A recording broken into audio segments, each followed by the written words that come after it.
আসসালামু আলাইকুম রহমতুল্লাহ। প্রিয় ভিউয়ার্স, আপনারা সকলে কেমন আছেন?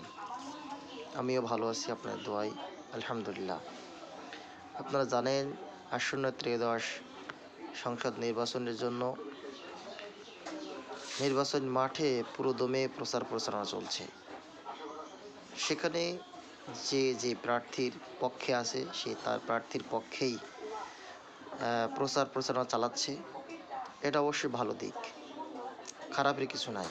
কিন্তু আমরা লক্ষ্য করছি একটা শ্রেণী বা একটা দল আজ তাদের পরাজয়ের ভয়ে অন্য দলের প্রচার প্রচারণাকে তারা ব্যাহত করার চেষ্টা করছে বিভিন্ন পর্যায়ে।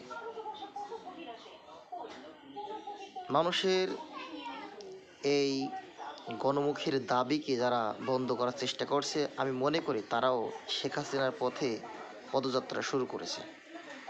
আমার ভোট আমি দেব, যোগ্য প্রার্থী দেখে তাকে ভোট দেব, এটাই হোক এই নির্বাচনের মূল মন্ত্র।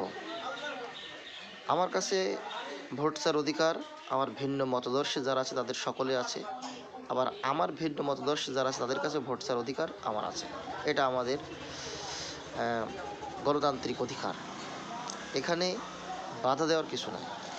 যারা বাধা দেবে নিছক বুঝবেন তারা পরাজয়ের ভয়ে আজ শঙ্কিত, যার কারণে মানুষকে তারা বিভিন্ন কায়দায় বিভিন্ন দিক থেকে বাধা দিচ্ছে।